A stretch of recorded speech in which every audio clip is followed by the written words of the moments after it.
Ladies and gentlemen, I'm pretty sure we're live. Today is November 13th, 2025, coming at you live from the 2LaneLIVE headquarters in Canoga Park, California. This episode is brought to you by Law Tigers Motorcycle Attorneys. Get in an accident, find yourself in a pinch, make sure to give them a shout before you call insurance. Today, we got the one and only that I'm aware of, Chauncey Leopardi, a.k.a. Squints from the Sandlot and a bunch of other film and TV. And we're talking bikes, life, family, business, everything along those lines. Galen, what's going on, dude? You drinking today? You having probably cracked this 805 right while you were talking about Law Tigers, so I probably shouldn't have done that. I mean, I'm going to... Allegedly. Right? I'm actually having a beer today, Internet. Why? People at Law Tigers don't drink beer? They do, but, you know. It's frowned upon, I'm sure, yeah. in their line of work. So we want to thank you for coming in. We've been trying to do this with you for a while, but Chauncey, thanks for doing this. And I want to get into kind of the bike stories and stuff, but just quickly introduce yourself so people, I know they know, but introduce yourself, and then we'll jump into how we kind of first met and your bikes and start the story. So I'm Chauncey Leopardi, most famously known as Squints from the Sandlot. Can't live that one down, so I go by anything. A lot of Squintses, a lot of Chaunceys, but yeah, so you know, I'm just a kid from started acting in Dallas randomly and ended up getting blessed to be in a movie that, you know, was a big part of a lot of people in America's lives, and I've got to do a ton of cool shit because of it. And still is. Yeah, it's a blessing. Isn't that great when it takes you from that to other things in life? That yeah, it's incredible. Yeah. It opens up every room, and me and the rest of the guys, I'll speak for all of them. It's just, we're just happy to be along for the ride. You know, It wasn't our vision. We were just kids that got, you know, lucky and played our part, but what a blessing to bring smiles to people. And that, you know, 34 years later, these kids are still watching it, and it continues to just, you know. Have your kids watched it? Yeah, my kids have seen it. Yeah, they're aware that I'm Squints. None of them had like a really big Sandlot face, but they've been out to Utah to where we shot it. They've, you know, been to Dodger Stadium with me and seen people watching the film. They've got to live some of the cool moments that this film has brought to all of us. So it's a blessing. Yeah, that's awesome. I was getting my hair cut yesterday. Yeah, Kim, she sent me a message. And Kim said, "What? Are you kidding? Yeah. We're friends." You know, I thought, how cool is that? Yeah. She said, Lance was here. He said that you're going to come on the show. And I said, yeah, small world, it's the Valley, you know, but yeah, Kim's great. We've known each other for, you know, years since we were younger. So that's amazing. She's a blessing, great barber, good person. Yeah, definitely. Well, we appreciate getting to know you a little bit. I had called you on my nephew's birthday, I think it was, and you happened to, I just left a message. You called me back, and he could not believe that we were talking. Yeah. So I'm going to have you sign a ball for him later. Yeah, for sure. Because he's going to be stoked. But he was troubled with heart problems from birth. Oh, wow. And so he's deep into kind of the movies and living life, and that movie for him is about living life as a young kid. So it's very cool. It really is. Yeah. It you know, oddly enough, the story started kind of on another trajectory. The original title was Boys of Summer. And it was it takes place in 62. Maury Wills from the Dodgers broke the stolen bases record that year. And so the whole Benny the Jet thing, it had a subplot that got cut that was about the whole time I had a transistor radio. And as Maury's stealing bases, we're counting down with him. And there's a scene where Benny opens a pack of Topps cards, and every single card is Maury Wills. So that's where like the rubber legs and him stealing home and that kind of thing comes into it. And at the end, when Benny, the older Jet, is running home, Maury Wills is a third base coach in that. So yeah, it had a different plot based around the Dodgers in LA. And then I guess the way they cut it into this, you know, show about friends and, you know, everybody having a place. And it became more of a story of like friendship, you know, less still about baseball, but more about what baseball does is bring people together and, you know, give people opportunities. Well, it's movies like that are just iconic, and we were talking, it's generational. I mean, it's lasted for so long. The legacy of that is insane. You at that young of age, I doubt you thought, man, when I don't divulge your age, but when you're 30, right? Yeah. But Late- when late- I'm late 30, 30s. I don't know that I'm thinking about that, at that Yeah. young of an age. And yet here it still lives, Comic-Con, all these different things that you're doing. Yeah, it's a blessing. I mean, I do minor league baseball games. I travel the country. We go to the Hall of Fame in Cooperstown, and we're there signing with just legends from baseball history. We hang out with Wade Boggs. Yeah. We did the Field of Dreams. I'm playing softball with the League of Their Own Girls, Lori Petty and these guys, and then Wade Boggs and Reggie Jackson and Ozzie Smith are coming out of the cornfield. Wade's drinking Miller Lights like usual, and then we're singing karaoke together at the bar later that night. It's a blessing. It's cool. He calls us little leaguers. Wade's like one of the coolest dudes ever, and he loves us. So like anytime we run into him, we just have a good time together. But yeah, it's a blessing. It's cool to be. We're in the Hall of Fame. Like that. That's like, amazing. In Baseball Hall of Fame, Yeah. they got the script. It's part of the baseball at the movies, and it's like it's just cool to be blessed to we made enough people smile that this thing gets to, travel and experience cool stuff. Well, let's talk a little. We'll come back. Go ahead. I was just going to say, it's interesting to hear about like the prior original name for it, different story. We were at lunch today and he was talking about, man, back in the day, I'd just be riding my bike in the street. My mom would holler out for dinner. The whole neighborhood would hear it, talking about what it kind of used to be, and things have changed like no other. But to watch a movie like that, whether you like baseball or American film, whatever, it's just a throwback. Yeah, that was in the 70s. Yeah. And you guys were kids in the 90s. Yeah. It was different even in the 90s. Yeah. Same rules applied. But still the same. My kids were raised the same way I was, but it's definitely changed. The Valley has changed. How old were you when the movie was? We shot it when I was 11, and then it came out when I was 12 or about to be 12. Were you always acting before that? I started acting in Dallas randomly. You were like 9? At about 6. Oh, 6. Yeah. Wow. And so I went somewhere with my aunt. She was watching me. My mom worked at a dry cleaners. My dad's a contractor.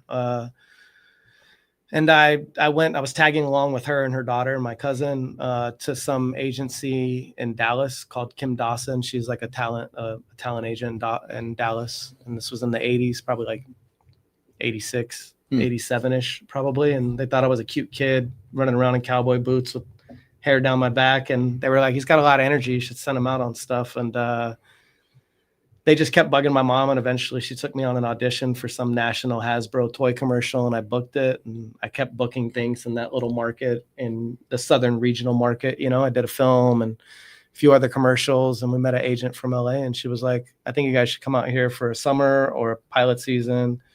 And we came out and never left. Wow. That was that. Yeah. So do you have any regrets? Are you glad you acted? Would you let your kids act? I just talked about this in an article for People magazine, actually. I don't have any regrets in my life. I think I've had a blessed life. There was definitely times where this was our business now. And, I'm not being a normal kid after school. I'm getting driven around LA with a map book in my lap, finding auditions, and, I'm working, you know. Map book. We used to talk about map books. Yeah. Find the street, turn the page, find it. Yeah.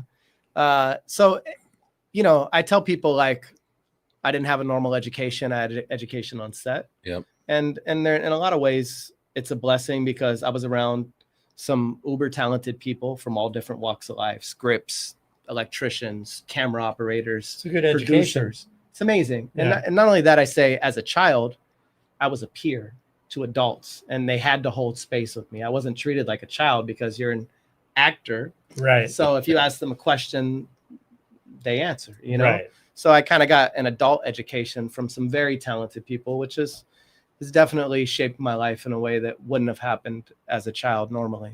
Yeah. And then there's the other side of it where I feel like, especially now with social media and what's going on in the world, the business is so. I went back to school and had a normal life. I just happened to act and go away sometimes, and have a different experience. Nowadays, it's all YouTube and this, and I feel like it can be trying for a young mind to have so much of their personal shared publicly. It's a big stage for a developing mind. So yeah, I seen the pros and the cons. I think I kind kind of always had one foot out and one foot in. I had actor friends, I had regular friends, and I tended to keep my head down and just know that, That's probably really good. Did That you have your served you mom well, and dad though. together the whole time you were? My dad lived in Dallas, my biological father. Definitely affected our relationship in a way. Obviously, we were, he'd come out and visit me on sets, and we would see him here and there, but I didn't have a great father-son relationship with him because of the distance. But my stepfather, who's actually got me into bikes, Really? him and my mom got together, and I was probably about 9 or 10. And then, so he was with us when we shot Sandlot and was in my life. So I did have a man in the home that was a role model for sure. So talk about the bikes then. You were 15 when you. Yeah. So they got me. So he was in the world then, he ran around with, like, I don't know if you know California Ralph, that had the tattoo shop on Van Nuys. Mm-mm. He was around the scene. He'd always had bikes. He was typical American biker, long beard, long hair, riding Harleys. And my mom was into that. She dated guys that rode bikes. So once they hooked up, that was part of my life, that culture. And I turned 15 and a half. You could get a motorcycle permit in California. But obviously, it's not like a driver's permit where you have to have an adult present in the car. On the motorcycle, you ride yourself. So they got me a little Sportster from, I don't think we got it at Glendale. I think we got it. What was the old shop on Van Nuys Boulevard? Van Nuys Harley? Van Nuys Harley. Yeah, I think we got it there. We lived in North Hills on Sepulveda and like Lassen at the time. And so, I started riding around LA on my Sportster, little 883. And show up to an audition. I would go on auditions on my bike. Did they have helmet laws back then? I did. I wore a little half helmet. Yeah. Just a little shell. They had just started the helmet laws, I believe. Whole nother world, Yeah. I grew up in Texas as a kid. I mean, they barely had an open container law, and the passengers could still drink. It was a different time. Right? Yeah. Yeah, but that was cool. Yeah, I wasn't very good at riding, but I figured it out. Never put the bike down. I did get into an accident. Somebody turned left in front of me, and I kind of skidded out and clipped the tail end of them, but held it up. Wow. Mm-hmm. Ended up riding the bike home with the handlebars sideways. Yeah, exactly. And when did you switch up from acting to other things? I worked into my 20s pretty steadily. Okay. And then in my 20s, there's a big transition for children, is that when you come into like the 15, 16 range, they start to cast people that are older and are adults to play younger, because from a business perspective, I need a social worker, I need a parent on set. It's a big business cost for a production to use a child. So once they get somebody that's 18 that looks young, they kind of go in that direction. So that's when you hear about actors getting emancipated or this. Yeah. They say that their parents didn't get along, but really it was a business decision because they weren't going to work anymore. Right. Basically, they were going to hire somebody that was older to play younger. Got it. I started to do things by myself. I graduated high school young at like 16, and then I was traveling by myself and doing everything myself, kind of. But in my 20s, I just kind of got to the point where I was like, I've been very successful at this. I enjoy making films and being a part of it. I don't know if I actually like it. I fell into it. It wasn't my passion. I wasn't a thespian that said, I want to go do plays and I want to be an actor. It was, you ask a little kid if he wants to go be in a movie, he's going to be like, yeah, let's do it. Yeah. But as an adult, I was like, I don't even know if I like this. The business is very, very weird. It's a lot of, what have you done for me lately? There's not a lot of loyal. Yeah, it's a business. Yeah. It's a big business, big business. I kind of just figured, maybe I'll try to do something else in my life.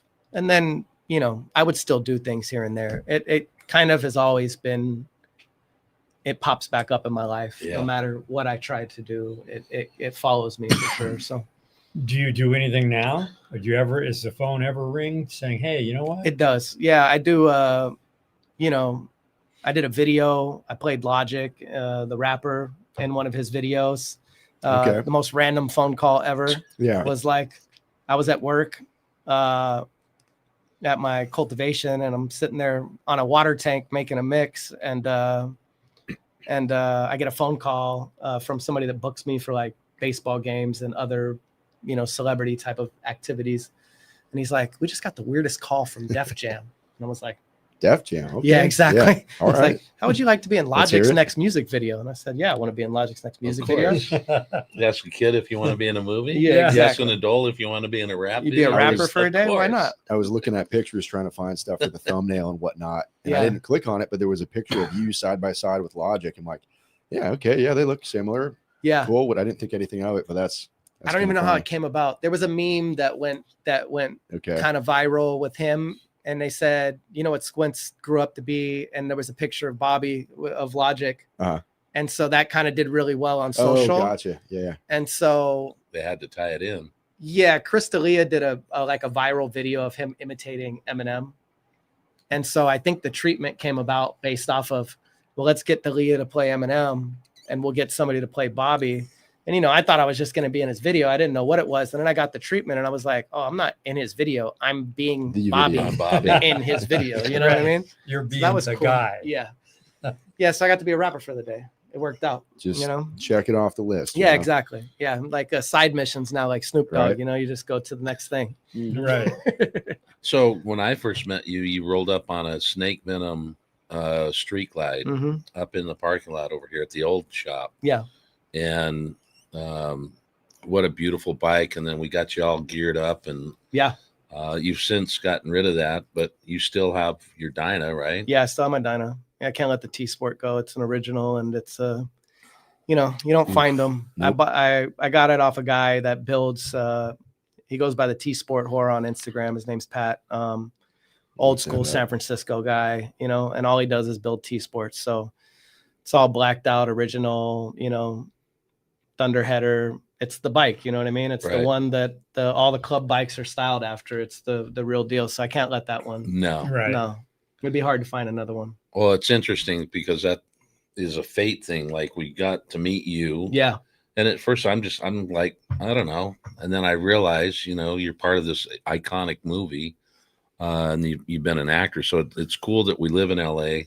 Yeah. just to meet people like you, serve people like you, and then end up, kind of chumming. Exactly. It's pretty yeah. cool. It's people ask that a lot about LA. They're like, what's that like? And it's like, you never know. You don't know who you're going to see, where you're going to see them. And people are just people. And sometimes common interest comes back around and you get to share space and do cool stuff. I mean, there's a lot of cool people in LA, in California, all over the country. There's cool people in every state. Yeah. 100%. And if you watch the media, you think maybe there isn't, but there are. Yeah. We find them all the time. We had 800 or 1,000 cool Right. people here on Saturday. Right. Yeah. I mean, you we guys had an get to- open house, and it was next year. You've got to be here. I'll be here. Yeah, for sure. Someone just said that. But such a cool vibe, and someone had called in today and said, the diversity that was there, because we have young and older, we have all Mhm. different race. I mean, and just the camaraderie that was taking place for a charity that is very important to Yeah. us and to the charity. It was just an overall great day. So thanks to all of you that came out, and again, we'll do it next year. See you next year. Yeah, you guys get to ride. You guys take these long trips and really see the road, and you get to see America for real. Yeah. From a We meet a lot of cool people. Yeah. That's where we came up with the Shaking Hands with America, yeah. because we're doing it and we meet them in a small town legacy. And it's a great thing. We can be very polarized by the media. And like when I do these minor league games, they're always in smaller markets. Yeah. And I get to come to a place that I probably would never be Right. for any reason. You know what I mean? Maybe, but maybe not, And then I have thousands of people come to one event and I get to meet all of these and I get to see real America, I like to call it, which is, you get to really meet people and see what things are really like, And it's cool that you have what you have, with the fact that movie is now still something that, like you say, it's in the Hall of Fame. People want to see it. They want to meet the actors and actors, whoever's in it. It's going to play forever. Yeah. That's kind of an interesting thing. I like that. It's a blessing. We appreciate it. We're still in awe of what it's become and the lives that it's touched. And we're just happy to be along for the ride. We'll talk a little bit about like you were going to go travel. Have you done longer road trips? I haven't, unfortunately. Yeah. So I bought the so street we got to glide. get you on a road trip. I would love that. I would love that. We could take Squints on a ride. Yeah. Yeah. I would actually love Before that. we I would get rid love of to the make road the camp. journey to Sturgis or do something. I mean, that would be cool, man. That's a long one, obviously, but nothing better than riding, unpacking your bike, having a great dinner, good conversation, go to sleep, get up, breakfast, load the bike, and you're still going away from where you live. Just further and further. It's incredible, right? We've been gone. Our longest road trip was 21 days. Wow. Gone. Yeah. Every day. We didn't come home. That was long, but it was great. And it's like you're done with the trip and you're almost home and you're like, I can't wait to get home. Pull into the driveway and you're already going, wow, well, man, what's the next? Yeah. So it doesn't leave. I mean, I was going to say for that trip, we have obligations and scheduled things and stuff with brands and everything, meet and greets, and it's a lot. And before the trip, I'm like, fuck, dude, 21 days. This is going to be kind of wild. But by day 4, you get kind of locked into that road trip mood. And like he said, we came home and it was a super long day on the last day home. And I remember seeing my exit and just being like, I might just skip this and go down to San Diego. Like, just keep the ball rolling, because you get in that realm of just being so present and being on the road and being around awesome people. That's what I was going to say as well, Josh. Yeah. I mean, you think about 21 days and you're going to be out, and it's like, man, that's pretty daunting. Yeah. But then after about day 3 or 4, you're in the groove, and it's like, we're here, we're there, we're everywhere. And it's like, shit, it's over. It went by that fast. But it's the real trippy thing about it too, is you could be in Iowa, pull into a gas station. You're getting gas. You're doing a little where we're at filming. Next thing you know, people walk up to you and go, hey, 2LaneLIVE, you guys, can I get a picture with it? It's like everywhere.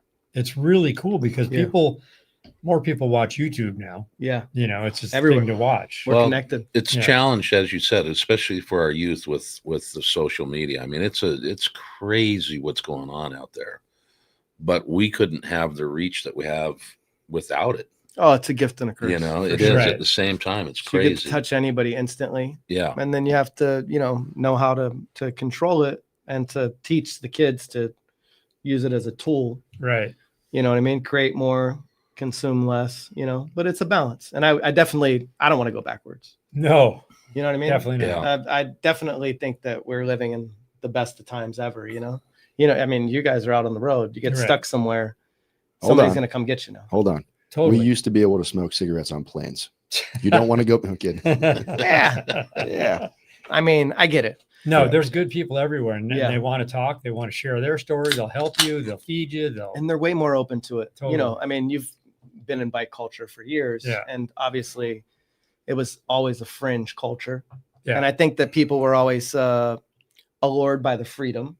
You know what I mean? I think that people fell in love with bikes because of what you're talking about. Right. Because you could just hit the road and go, and they'd ramble from town to town. You know? Not to break up the conversation, but I think this is kind of an important question. How many times did he practice the kissing scene at the pool with the lifeguard? She was hot. Well, the story goes that I did as many takes as I could mess up. Right. That's right. Yeah. Apparently, David Mickey Evans, the director, walked into my makeup trailer that day, and he said, Chauncey, today's the day. If you slip her the tongue, you're fired. Really? Yeah. That's the way the story goes. All right. Uh-huh. I knew the day was the day, and I knew he couldn't fire me. We were way too deep in production for that, but yeah. Too late, buddy. Yeah. We were talking about that today at lunch. It was pretty funny. What a great scene. Yeah. Yeah. Just the right place at the right time for that one. And my first kiss. Right. It's a hell of a way to do it in front of the whole entire planet. Another picture I came across it looked like a movie set with you later in life with some kids. There was a Sandlot 2, or? That was part 3. Oh, wow. Okay. Yeah. So Fox Home Video did a part 2. And then I knew the producer's daughter, and he said, we're probably going to do another one. And then he came to me with the script. And Luke Perry was in it before he passed away. And Danny Nucci ended up coming back and playing Benny. So, yeah, it was more of a straight to video vibe, but it was still, I got to spend the summer in Vancouver, which is always nice, beautiful place. And, we had fun with that. That's awesome. Definitely not as classic, but it was still a good time. Keeping the ball rolling. I grew up in Salt Lake, and I did not know that the original was filmed there. Yeah, so we shot it right in Salt Lake. The pool's in Ogden. Really? Yeah. So I guess the movie's set in the Valley, San Fernando Valley, in the Pacoima area. That's where the director's from. And they said that Salt Lake, I guess with the mountain ranges and the house style, was fitting. And, you know, Salt Lake was a much smaller town in at that time, 92. Yeah. So they were able to lock it down better and to put all the period cars, since it was a period piece. And it just made more sense to film there. So yeah, we've spent quite a bit of time in Utah. I just they're sending me from the governor's office. They have a Sandlot day now, is August 5th. So they just sent us a plaque for that. The plaque or the certificate. Yeah. So that's cool. And all the sites are, you know, historical Utah film sites. Yeah, we have a blast. We go out there about every 5 years, and they build the backstop on the field, and we show the film there. Oh, really? And, yeah. So we're definitely part of the Salt Lake community. So it's supposed to be happening in the 60s? Yeah, set in 62. So you truly went back in time. Yeah. And you got to like live that. Yeah. That's kind of cool. Yeah. All the costumes were original. This was back when they really built sets. So all of that stuff was handmade and no green screen. Everything was real. It was a really cool experience. Was the beast real?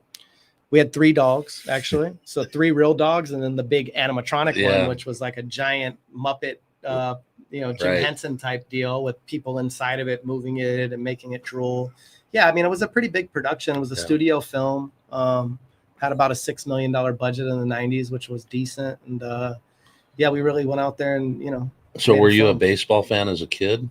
Yeah, I love sports in general. I was a big Michael Jordan guy back then. That was like his era. So, but yeah, baseball we fell in love with, and obviously the Dodgers. You a Dodger fan? Of course. Yeah. What a series, man. Man, that was incredible. I didn't think coming into the playoffs, I didn't think it was going to be our year. We were so banged up, and the pitching and the bullpen looked rough. But, you know, we got out of Philly and then Milwaukee and then the Blue Jays. Toronto's a tough team, man. Yeah. The whole, you know, Dodger fan, you know, it's always Hollywood. It's always magical, but what a great Game 7. It was a blessing to watch that. Yeah. I think every game was like, there's some purpose to it, you know, and then it led to the next, and then 18 innings. I felt like I was sore the next day from playing after watching that. It was pretty cool.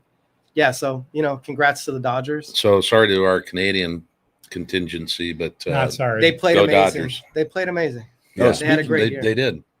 Just going to say, speaking of Canadian, a nice gentleman sent us some Cubans from Canada that we're enjoying right now. Yep, he's so are they wintering in Havasu. Are they contraband right now? Potentially. Potentially. Good thing I'm smoking a Havana. I'm not a Cuban. He's got on the baseball theme. Yeah, they make good cigars. They do. So what do you make? Yeah, speaking of smoking. I'm in the cannabis industry now. Yeah. I kind of fell in love with the plant in my Can you get a close up on his hat there? Oh yeah. I had this patch, this Squints Cannabis. This isn't my original logo, but I wanted to do something that was a little more Americana. So I had a guy from up in Santa Rosa that does art. He drew this for me, made some patches and threw it on the hat. But yeah, been in the cannabis business for quite a while. Back in the Prop 215 days, I ran a busy dispensary in North Hollywood called Green Dragon. I managed that for Manny and Ed, 2 brothers that owned it. And that was kind of my education to like micro business, we call it, which is basically farm to table. We had, you know, a huge nursery, 200 lights or so on site, and a dispensary that was busy all day long. So I kind of learned the flow of production and building menus and the business of cannabis. So what's the cannabis company? We have 2 lines. One's called Foreign Genetics, which is my partner's brand. And then my brand is called Squints, obviously. Not 2 things I wanted to marry ever, but I made a logo and it kind of took on a life of its own. It's kind of perfect. The people spoke. It's kind of fits. Squints. Yeah. I'm smoking a Squints. That's it. Making me squint. Yeah. How about Slugger too? Oh yeah. So Sluggers is a brand from Sacramento. And obviously they call it collectible cannabis, but they make infused pre-roll packs in like almost like an old school baseball card sleeve. And inside the packs, they have a strain card for every drop they do. So we were working on that collab for a couple years, and then finally just released it, and that's doing very well. Yeah, they do a great job, and obviously the brand synergy between my brand and their product is perfect. So works. Yeah.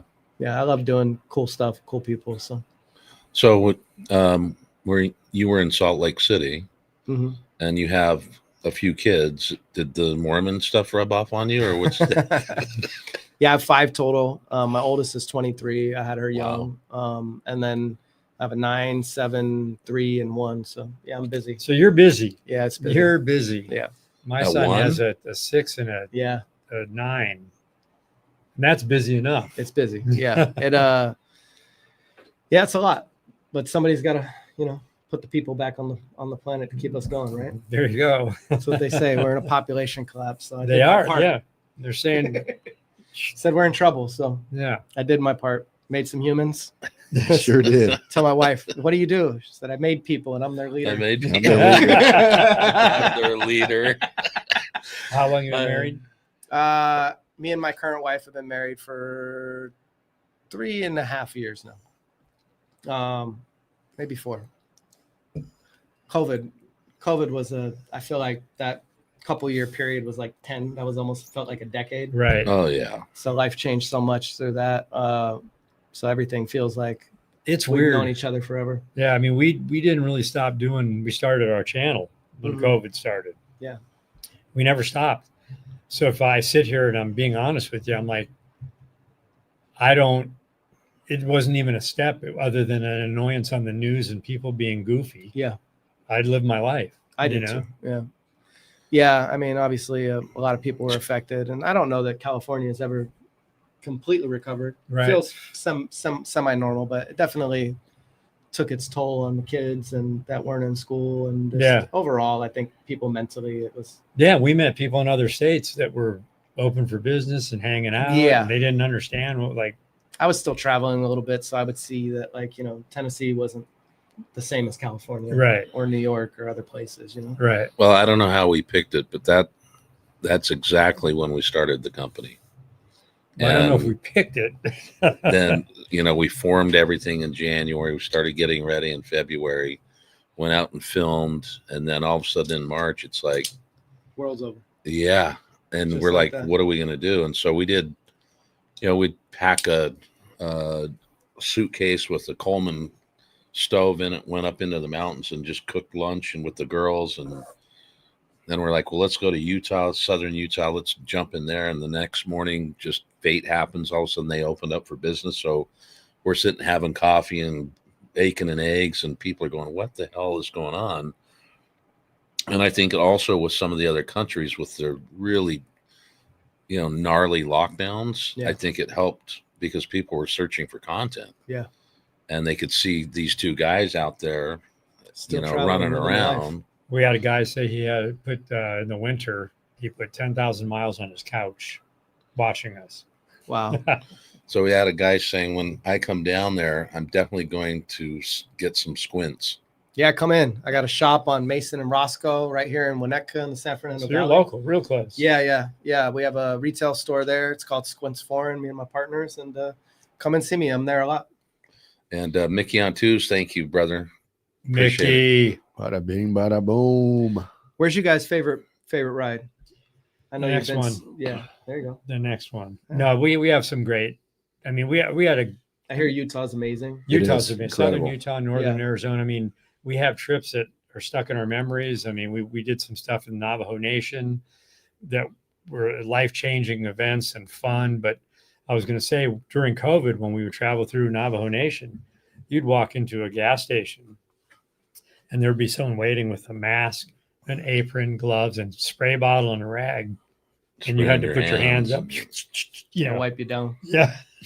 Yeah, it was weird times for sure. I mean, we get that question quite a bit, and it's really hard to pin down because there are so many great places. I mean, and that's what's interesting too. It's like we've only ridden out of the country up into Canada. Everything else has been here in the U.S., and we've been to Lubbock, Maine, that's out on the furthest point. You can see Canada from there. Yeah, you can see Nova Scotia and Canada and all the and you know, and we've been in the worst neighborhood in Philadelphia. Yeah. You know, we're down doing a piece with the Fletcher Street Cowboys and this whole incredible story. We did a piece on Route 66. We did all of Route 66, but then came back in and did a piece with just the purveyors and the different, you know, restaurateurs and historians and those kind of things. And that was only really a 5-day stretch, but we got so much information out of it in history. Yeah. So it's hard. He says the next one, we say that a lot because we don't know what else we're going to find. Any plans to ship the bike somewhere else and travel abroad?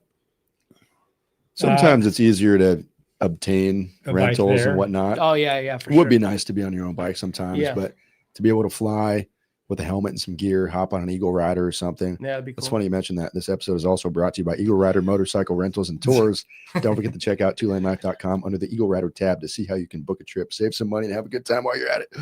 Oh yeah, nice. I mean, I've been in a lot of different countries when my son was doing freestyle motocross, and so we got to do a lot of things like that. And honestly, for me, there's so much to see in this country. My desire to go out is not as great anymore. It's like, God, I want to meet the person in Missouri, and there's a lady that owns a whole town, and it's population 1. Wow. And she's just below on the way to Sturgis in Nebraska. Yep. And we were going to go have breakfast with her. She was going to cook us breakfast. We didn't make it that time, but things like that. There's so much to see. Oh, so but it's an amazing. I mean, I was stoked to go. Yeah, I was stoked to go into Canada, and he wasn't really. Where'd you head? We went up through Banff and up into the Icefield Parkways and Jasper and back to Kamloops. And after the trip, we were just like, "Wow, that was spectacular." Beautiful. It is really pretty. And I think to that point, go ahead. I'd like to get into Europe. I'd love to go around. You know, we had planned a D-Day trip. Yeah, the Alps, those kind of things too. Would love, or New Zealand. Yeah, I see Norman when he does that show. What is it, Ride? I think it is. Yeah. Norman Reedus. He does that show. Yeah, it's cool. I like to watch him and see him pick up somewhere in Italy or over here in Japan, and pretty cool stuff. Yeah, there's so much to see in the world, but America is very.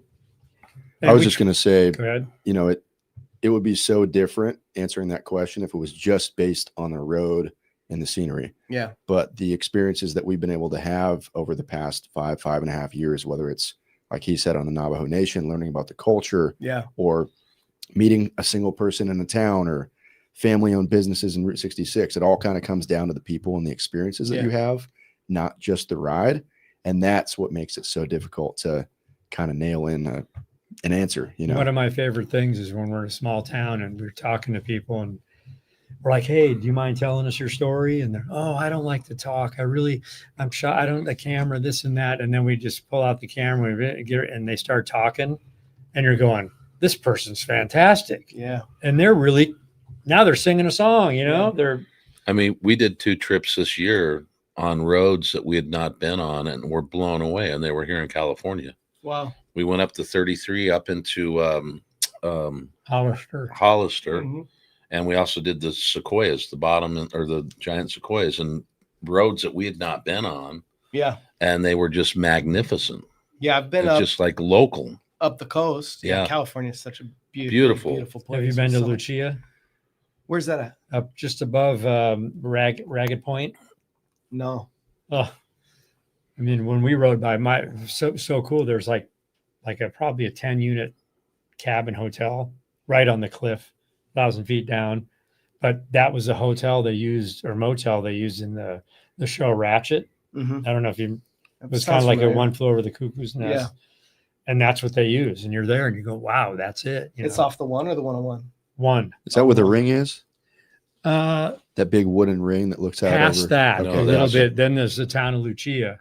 And to stay in that hotel, they have Ragged Points where there's that a little is. sign on the thing. How that far says, north is it? 3.5 hours. You're 3.5 probably hours. 3/4 of the way up the coast, Like or Carmel or something. Yeah, it's just just south below. of Carmel. Just below Carmel. Yeah, I normally hit the 5 or take the other way around because it's a long road. But yeah, I'd love to do that. I haven't got to do the one down. You got to do that. But Yeah. they have a sign on the hotel, and if they're not there, they're like, go go to the street, turn right, walk to the pole, and stand right there. There's Wi-Fi, and you can log in and get in your room. Amazing. So take the 5 up, cut over to Carmel, and then take the 1 back so you're down, looking down at the ocean this way.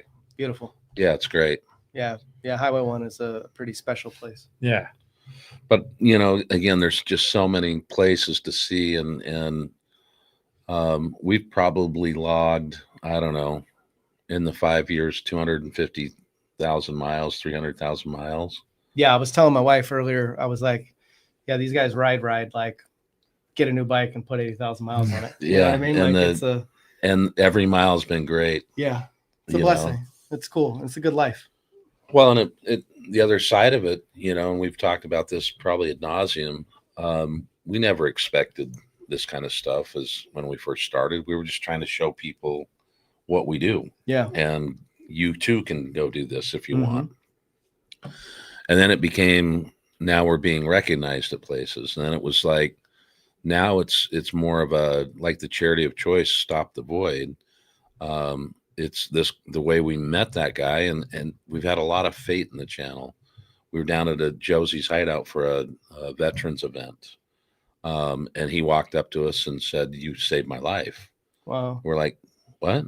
Like, what does that mean?" And so he gets into this story about how his son was involved in drugs, and then he got clean, and then during COVID was bored, Snapchatted for an Oxycontin, which was his drug of choice, laced with fentanyl, pressed pill, and next thing you know, he's left, Mother Earth, and it's like the father was devastated. Yeah, his only child, but started watching some of the videos and saw us traveling across the country. And it's like, man, I got to do that. And got with his military brothers, and they did a bourbon run to Kentucky. Wow.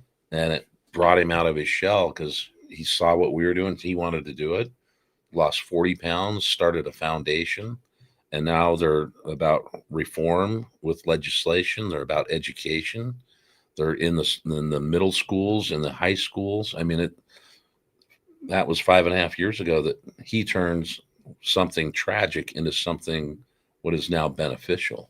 Well, we've become kind of a mental health venue. Yeah. Per se. People come, email us, call us. If you said, "Hey, I have a sick friend, he wanted to be here, he couldn't be here," we go get him on the phone and we talk to him.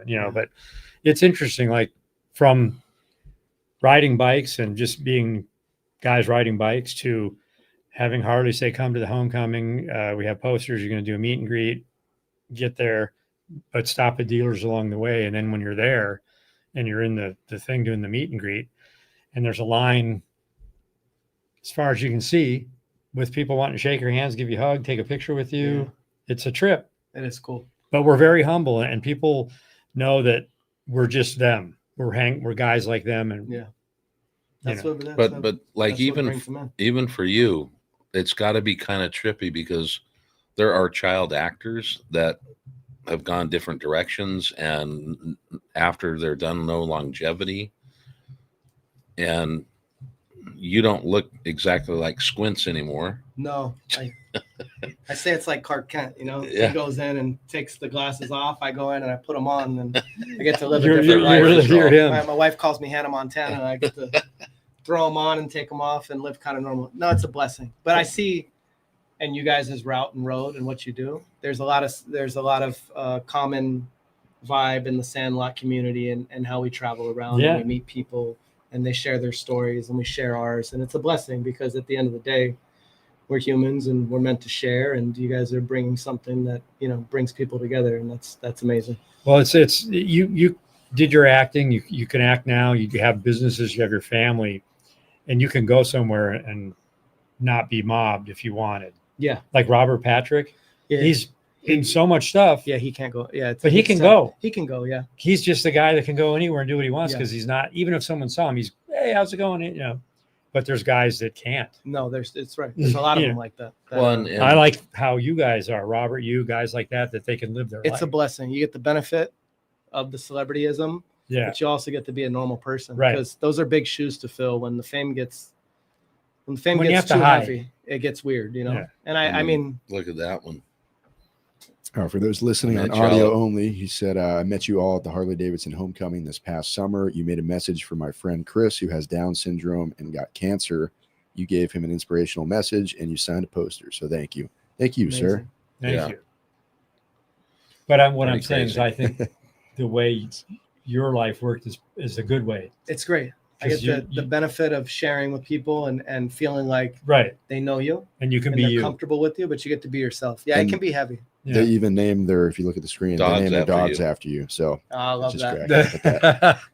Yeah, it can be tough. Yeah. I mean, even Patrick, the catcher from the film who played Ham, I mean, he looks so, obviously he's big on social media, but like in LA, it's not as bad, but he's so recognizable that like, we'll go out and do things in other places and like he gets mobbed, like, and it gets rough. You know what I mean? Yeah. Like, and he's not as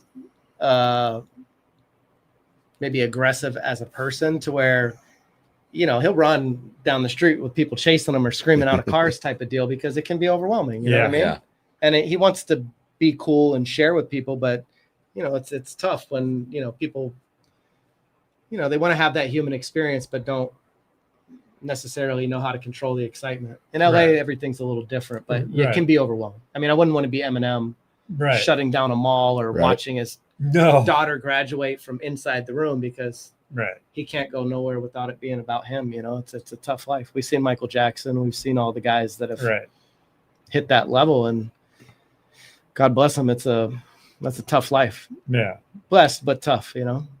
Yeah, definitely blessed in some ways, but I mean, to have that, like for us, the interesting thing is that we're not portraying a character. No. So what they see is what they get. That's cool too. And then they're like, when they come up to you, some people tell you more than you even know about yourself. Mm-hmm. You know, you're like, where did you find that tidbit of information? Like, yeah, they're doing their research. They are. You guys have inspired them through your journeys, you know? Well, I've said this the last number of shows. It's, you know, it's time to stop honoring ourselves so much and honor those that are actually supporting. And I think that's where the mental health thing comes in, because there's a myriad of stories that come in every week, every month. You know, we've had people talk about spreading ashes of their parents over their mother's grave and different things. So it's pretty trippy. Life can be a lot for a lot of people. And I know we all are compartmentalized and focused on what we're focused on. And then when we take a step back, we realize that everybody's going through shit at all times. Everybody. And we definitely all have a lot more in common than we have apart, you know? Yeah. So will you put the kids in sports? My son, my 9 and 7-year-old, the younger ones are a little young yet, but definitely not the 1-year-old. Yeah, not yet. But what are you waiting for? My 9-year-old, she's been through like every activity so far: ice skating, dance, so she's super busy. They play piano, they do all types of stuff. My son as well. It's a blessing. You know, God willing, we can keep providing it for them. I'm here to see what they have to share with the earth, you know? Yeah. So as an actor, what are you most proud of?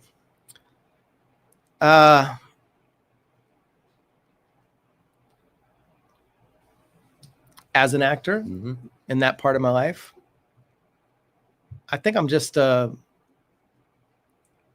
happy to be along for the ride. I love that I've been able to do some things that have inspired people. I love the people I've met along the way. I love that through film and music and art, we get to share things with the world and have it received and express ourselves, you know? A particular project, I don't think anything I could ever do will outshine the love and reception that Sandlot has had. I'm not trying to, I like to say, if that's my cross to bear, then I'm here for it. People ask me a lot, does it get old? Does it get this? And I'm like, how could I ever be tired of bringing happiness or joy? It's a very beloved, like heartfelt, generational family thing.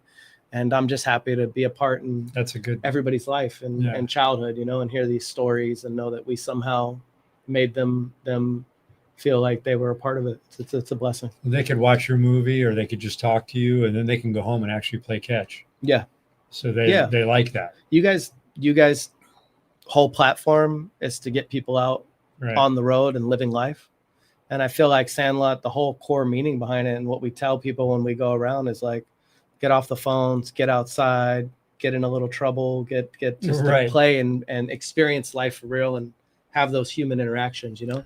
But I also think part of the platform is to showcase people like you, that you're a normal person. Yeah. You know, you've had this great success, but you have feelings, you're deep, you're a motorcycle rider, you're a father. Yeah. You know, it's I think the father to show part, that side of it.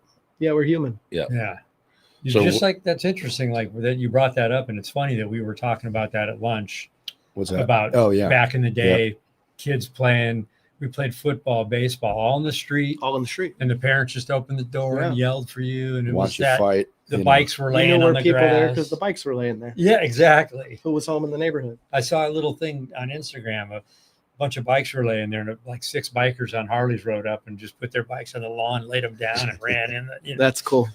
What are you most proud of personally, not professionally? I mean, I think, you know, bringing beautiful humans into the world and having a place in that, and being their supreme commander. Yeah, I mean, I think we're all just kind of making it up as we go, you know. But yeah, it's a blessing. I'm happy to be able to provide for them and to be blessed to have these experiences and get to share life with them and try to keep them on the right path to share and be productive and on Earth and in America, you know. That's a good thing. And man. Same for me. I mean, I think same for him. I've got a 30 and 28. No grandkids yet, but those are the 2 most proud moments as a person, as a father, that I'm the most proud of. And I can't wait to get to what he's experiencing now with grandchildren. Yeah. Yeah. I haven't got to that part yet either, but I'm here for it. And, yeah, it's a blessing, man. I tell people, you know, it's hard for somebody that doesn't have kids to understand what it's like to, you know, the dedication it takes to, from the time you wake up till you go to bed, that you have other lives and people depending on you. If that's not a motivational tool, I don't know what is. And it changes you as a person as well. I feel like the world is a different place when you experience that and 100%. Know that there's, you know, you think differently, you react differently, everything changes. So there's nothing like family. And I've been very fortunate. I have a big family, and I worked every day with my father. We were sign painters. We worked together. We had business together. And I've been able to work with my son through all that, through his motorcycle career and what he's doing.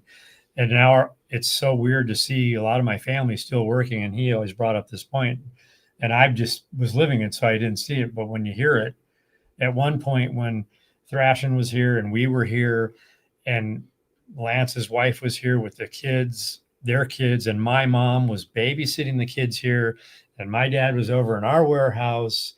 It was like all family here. And now my wife works at Thrashin, my daughter works at, so we're all like, it's awesome. But I think it's so important to try your best to raise good human beings. You know, it's not only there's no deeper love than you have for a child. Yeah. Right. And it's not easy. And it's not easy. And there's no book. They're trying. Yeah, they're trying. trying. Yeah. No, 100%. I deal with it every day. But if you're present with them and you're, you know, we oftentimes, God, this was even before we started the channel, we were on the way to Sturgis, and we stopped in Glenwood Springs or something like Silverton or something. I don't know where we were, but we went in to go have dinner, and Dad's got 2 or 3 kids with them, and he's on his phone. They're on their iPads, and there's no discussion happening. Yeah, it's hard. Yeah, it's like, man, like put I'm that guilty of it stuff too. Down, you know, and just have a conversation for a minute. It is hard. Because it goes by fast. Yeah, and that's what we see. You know, every day they're changing, every day they're evolving, and these little moments that, you know, sometimes we wish we could fast forward through. Those are what you're going to miss. Right, and that's what you're going to miss. The beauty of the moment of just. Well, I enjoy every moment because it changes so fast, and I'm living it right now. And I made up something a while back. It's like, and it's just in jest, but it was like, how could you love your kids so much and then hate them? Yeah. No, it's true. I mean, you know, I don't think he made that up. I think given- everyone feels that. given life, and then, you know, being selfless, you know. Yeah. My wife has got a 3 and a 1-year-old, and, you know, she was a NFL cheerleader for the Rams and had a dance career and all of these things. And to take a back seat to your life, that's a sacrifice. Yeah. To bring humans into the world. And then now, Totally. you know, Well, I'll tell you what we need to do. We need to get her a helmet. yeah. And we need to get you another bagger in a couple of years. That's what it is. Josh will not watch the tomorrow, kids. but in a Yeah. couple of years. Sure. And then you'll just kind of start spinning off, and she's going to be like, I need to go with you. And you're like, jump on the back. That's Got it. all the kids planned. That was the plan originally for the bagger in general. I was like, I'm going to get her on the bike. We're going to go take some trips. You guys inspired me. It can still happen. This literally, I was watching you guys and I was like, this is fucking cool. I want to see America from the back of a steel horse and just Right. ride, man, and really experience it. Because there's anybody that doesn't ride doesn't know the amount of zen that comes from being utterly focused on one thing. Even when I ride now, the most beautiful part of it is that I'm disconnected from everything else, because Yep. it's impossible to be anywhere else but focused Present. on that Yeah. task. You know, Michael Jordan talked about that a lot, about riding a bike, is like, Yeah. you have to be so present in that moment that it's like everything else is gone, you know? You know, and you're on the road and, you know, we have the comms, we're talking because we use the comms for filming and safety, but you're riding and we have moments like this all the time. But one that sticks out just while we're talking is we rolled into Zion, and it was Josh's first ride into Zion. And you're just like, he's going, oh my God. Oh, Yeah. and he's like telling it, his feelings are coming out through the comm. Yeah. And we're just enjoying that. And it's like, for us, it's like, we did it, we do it still. But when we take people, like, we're going to take you on a trip, and you're going to do that. And we're going to go, we're sharing something with someone that's so stoked right now. Seeing it for the first time. Yeah.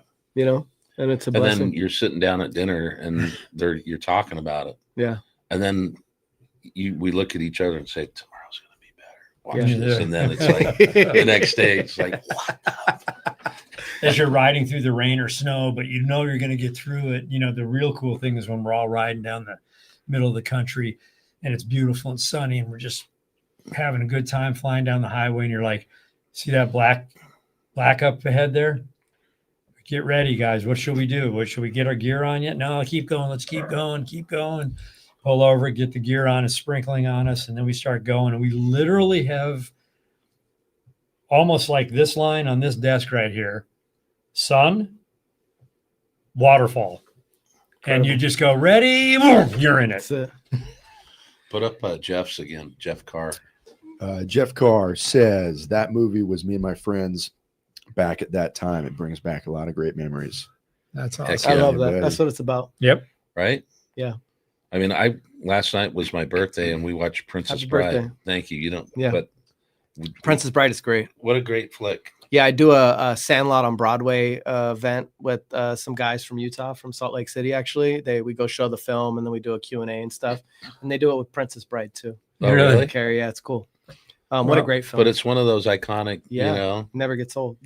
Well, I'm going to tell you right now, I've seen bits and pieces, but I've never really seen the movie. So tonight, my wife's in Las Vegas with her mother. I will turn on the movie and I'm going to watch the entire movie with some popcorn. There you So go. here's the funny thing. Okay. This guy believes that everything in movies is real. Oh, I'm going to think everything happened. He talks about movies all the time. And I'm like, bro, have you seen the whole thing? He's like, no. I'm like, what? Like, there's in our age group, Yeah. there's not one I'm 65, person so- that, It's okay. You know, but so I'm going to he's see gonna- it. He's going to Yeah, watch you'll it. enjoy it. I'm gonna watch It it. still He holds up. remembered the Beast. Yeah. Yeah. I do remember a ball and a dog running to a fence. The beauty of it is that it's still current somehow. And I have a theory on it. David Mickey Evans, Tony Richmond was the DP, his director of photography on that film. And David Mickey Evans, the writer director, he had old Kodak chromatic pictures, stills from the 60s era, which Wow. is this, this film that gave this chromatic kind of approach. And he gave them to Tony Richmond and he said, I want the film to look like this. He said, I want it to look like an old chromatic Kodak still. I want it to have that vibe. And through that tint and the beauty of the set direction, and it's like a time capsule that just, you know, we're 30 years removed, and you look at films from the 90s and they look dated, but this one, it looks like a time capsule to the 60s to real Americana. It's pretty cool. From how old were you? You were I was 11. Yep. So from an 11-year-old to where you're at today, the time you've had to reflect back on it, because it's just part of your life. Yeah. And to see and understand, I mean, the history, like the Pacoima thing, that's amazing history. Yeah. Yeah. The film almost never happened. They gave David, he wrote Radio Flyer. He started directing it. The studio pulled him, fired him after a month or 3 weeks, recast the film, and he had to watch Richard Donner, I believe, direct his movie. He was young. When we did Sandlot, he was only 27 or 28. So Radio Flyer was a couple years before that even. Yeah. So he said it was the best thing that ever happened to him, because he got to have that heartbreak and then sit behind Richard Donner and watch a guy that had the chops do that film, and he learned so much. And then even with Sandlot, they gave him 2 weeks. And if the studio didn't like what they were seeing in dailies, they were going to pull it. And so you never know with these things, you know, it's a business at the end of the day. And he hit a home run with this one, and, you know, it'll live forever. Right. I got a cool story about the rain. It's funny. My brother-in-law has a bike as well, and he didn't have a car at the time. And my wife asked him, she said, well, what do you do if it rains? And he just looked at her and he said, then it rains. It's like, you're in the elements, dude. Tell the story about Cahuenga. Oh, La Cienega. La Cienega. So I'm 15 and a half, maybe 16 at this time, riding my Harley around LA on auditions by myself, which was quite a feat for a kid at the time, you know. But I'm on La Cienega, and La Cienega and Sunset is a hill. I'm trying to go straight to this audition, and I stalled twice. And this guy, you know, long beard, German helmet with the spike on it, big old chopper, pulls up next to me, Illinois plates. And the first thing he says, he looks over, sees me struggling, and he just looks at me and goes, kick it into first. And I'm like, oh shit, I'm in second gear, stalling out on the hill. Of course, kick it into first. And he just looks, he said, which way's the beach? And I said, that way. And that was a different time, right? Little coaching lesson. Yeah, exactly. Yeah, I had some fun with that. I was a small kid too, so even holding up a Sportster back then was a lot for a kid. You know, I laid it down damn near I'm on a hill trying to pick it back up. You're in traffic, so you're like panicking. You know what I mean? I love it because it makes all of the senses alive. You know? Oh yeah. You know, you're in there in the elements with things happening, and you got to stay alert and figure it out. And we've been riding together for a long time. And then the Thrashing Boys, we've been riding with them and the Fueling guys. So we could go out, all of us, like on our Sturgis trips and stuff.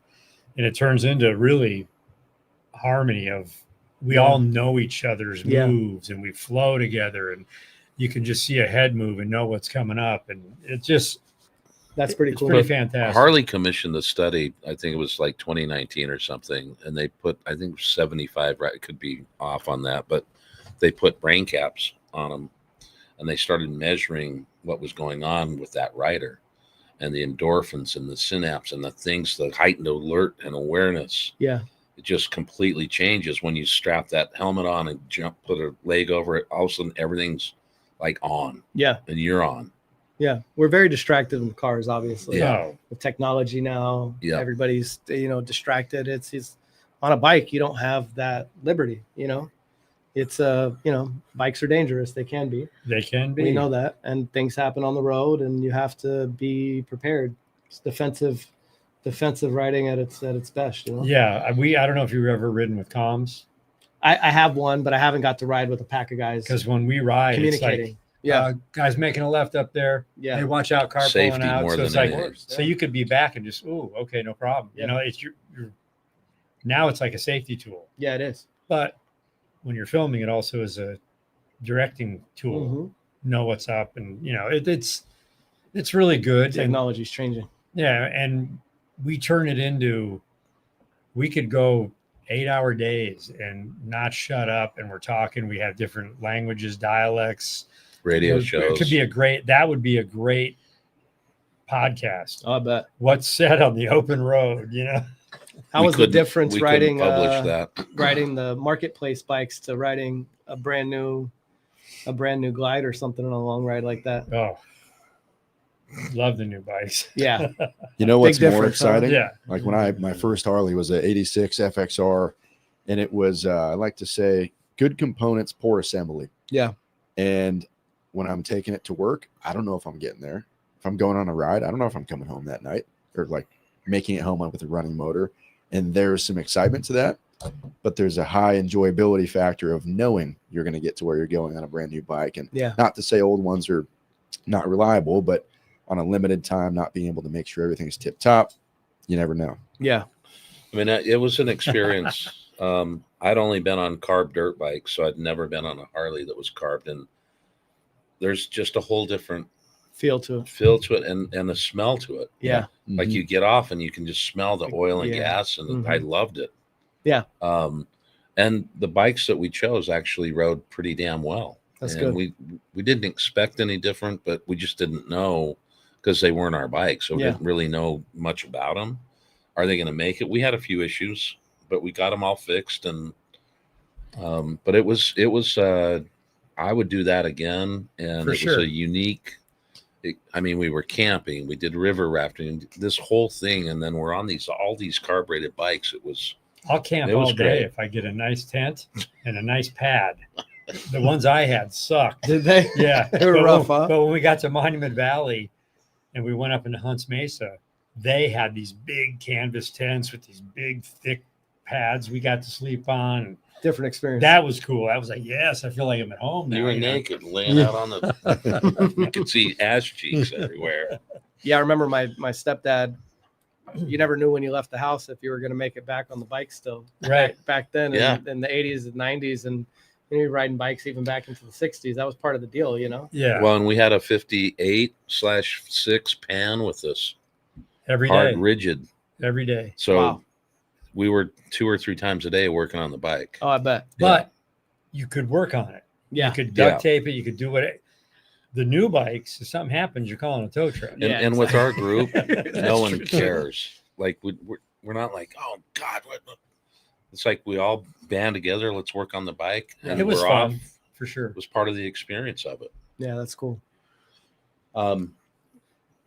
So this will live forever. I don't know if you want to say a message to your family or your kids, but we're at 5:10, so we're 1:10. I know you needed to get back to the shop. Yeah, I'm good. I mean, okay, I got it taken care of, so we're good to talk or wrap it up. However,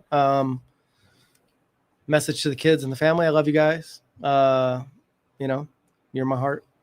You're my heart. That's it. Yeah, I'll give him a message. We can tell after talking to your dad. He does love you guys, man. He loves his family. Thank you. And he's a great man. Yeah.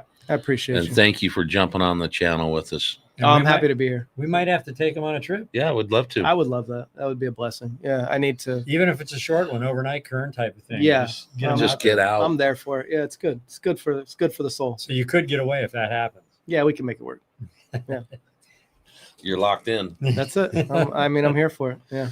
Hey, go check out the video from yesterday, Josh. Another great job on the edit with the open house. Some quick news for those that were asking. We did mention it earlier in the live stream, but we did pick a winner of bike giveaway number 2 today, and we will be announcing that on a YouTube video a week from this Friday. So that would be Friday the 21st is the video drop. We are going to share not only the winner, but some other news. So stay tuned for that. This coming Wednesday, we're dropping the video for the Love Ride event, which was epic. I can't wait to start chopping that up. We can't wait to release it. And we got some fun stuff in the pipeline. So, but I will tell you, it's another ODI grip. I don't know. Are you going to divulge that? I'm just going to say it. Just that we'll leave it at that. But you got to stay tuned. There's some irony to this next winner. And tonight, when I'm laying on the couch, I will be tuning in to the Sandlot. That's right. You know what? I'm going to watch it tonight too. I might. There you go. I might do the same. Come It's been on, a while. And I will go. have a full report. Go on bring my it guest back. tomorrow morning. Just We some kids appreciate playing you, ball. man. Thank you guys for having me. It's a blessing to share space with, fellow legends that are, doing their part. It was fun. I like it when I don't know what to expect, and I didn't know what to expect today, but it was great meeting you, and it's fun. And I wouldn't invite you on a trip if I thought, whoa. Yeah, I bet. Yeah, you're stuck with somebody when you bring them out there. If you want to check we'll them talk out after. I know that these guys knew you and dug it. And oh, what are you kidding? They were giving me shit all day, but that's all right. It's better when it sneaks up on you. Yeah. So people are already asking questions. We'll tell you on Friday next week. On Friday, you got to wait and see. Get your friends to subscribe to the channel, and so everyone can see what's up. See you down the road. See you down the road. Down that road. Out on the road, guys.